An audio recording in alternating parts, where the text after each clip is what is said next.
Hey there everybody, you're probably here because you want to have that little bit of speed in the office, and that's what I'm going to show you today. So for the first order of business, let's see here, you're gonna probably have Microsoft Word, Outlook, and you're gonna be editing a lot of text.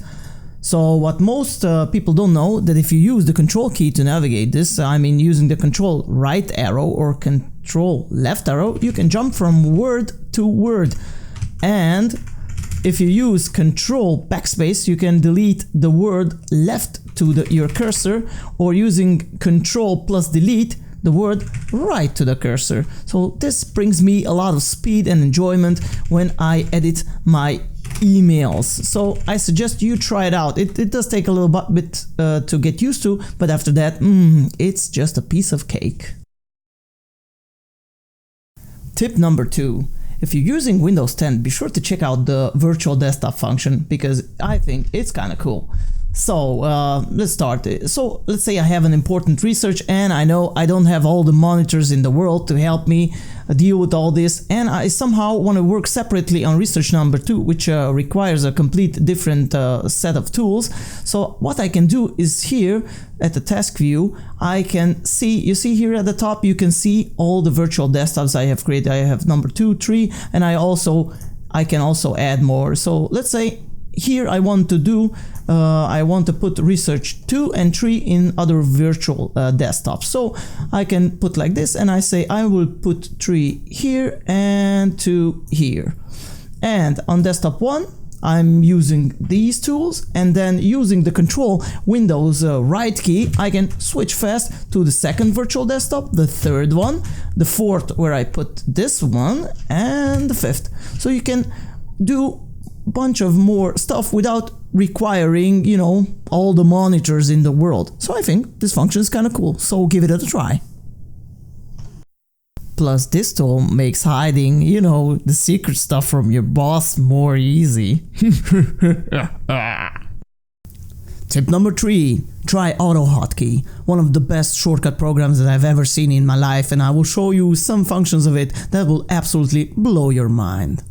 Nowadays, I consider AutoHotkey one of my limbs. I couldn't work without it.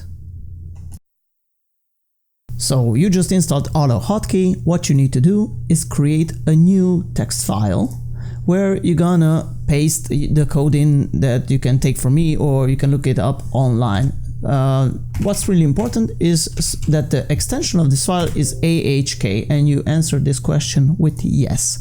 And let's see, I'll go to this file and take some code out of it. Let's see, you found some nice code on the internet like this one. To open Notepad, you copy this, you go into your text and you put it inside. So what this does, this creates a shortcut for the F1 key, because who uses the F1 key? I don't need no help, I can help myself.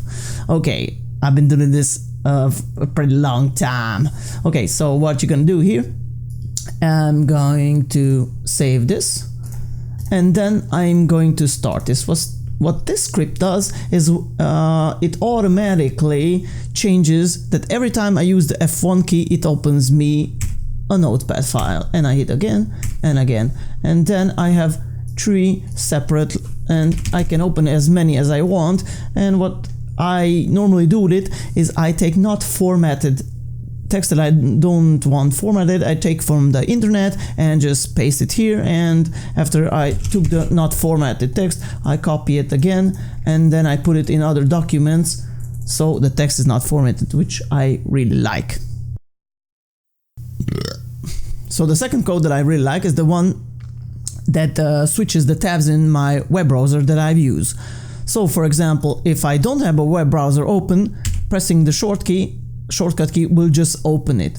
And after that, if I open some pages here, using the F2 button, I can switch between these. So I really love this script. So the next one that I really like is writing out complete sequences of text that I already pre-saved. So I start the script and I open a file. So I say let's say I write emails every day and I have to write this kind of text. Because I'm in Germany, I have to write this all the time. Sehr geehrte Damen und Herren. And let's see, I can use this code to write it out instantly. And I use the button that has that end on it so I can learn through mnemonics all my shortcuts way faster. So let's say I have to write 20 emails on the same person a day. Let's say I have a supervisor who has a really complicated name. I could use this one. Or I also write on this person. And I can also write on this person, and I write on this person and that and that. So I don't have to waste so much time writing these people. When with 2 clicks of a button, I can already put all the text inside without having stress. Another type of shortcut that I also really like is right around here, because some companies really like to rename the files that they receive and put it in a format like day, month, year, Monday, year, or like year, Monday. And to show you, at my company, every time we receive a file, we have to put it year, month, day format. So I used to make failures because of this, and because sometimes I got myself mixed up, but using this type of shortcut, I will never write it look like this. This is the day, and maybe you're American and you could use something like this with a Monday year, and this way you will never make a failure ever again when renaming your files. Sometimes starting a program really fast can also bring you great benefits.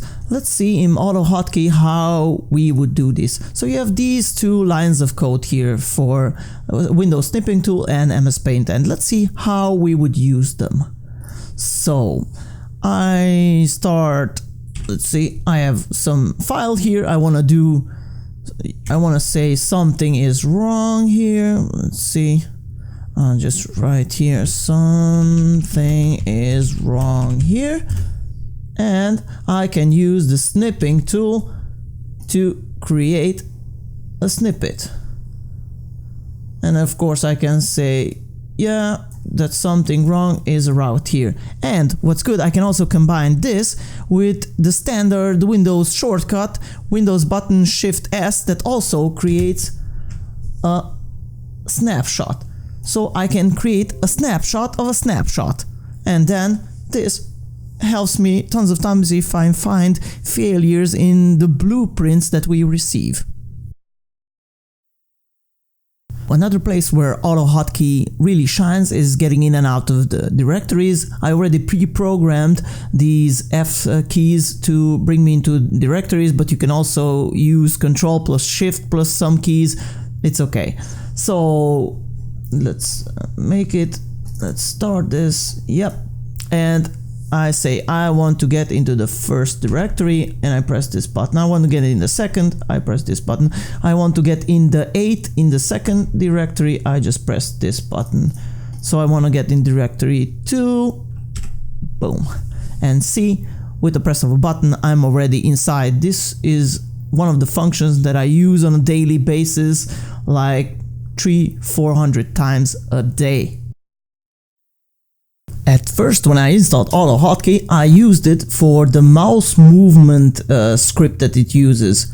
But before you can use this, you will need to go into the directory where you have AutoHotkey installed, and you have to use this Windows Spy. So this Windows Spy will tell you where your mouse is on your screen. This is very important for you to do this script. So I made an example script of a few mouse movements here, then it goes clicks here on properties, and then it goes here. And to demonstrate, I'll use it now. See, it goes to first, then a second, then it clicks properties. This comes really in use when some of your programs do not offer shortcut keys, and in this case you can use a function like this.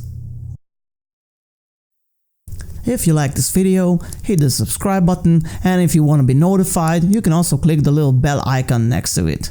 Have a fun day!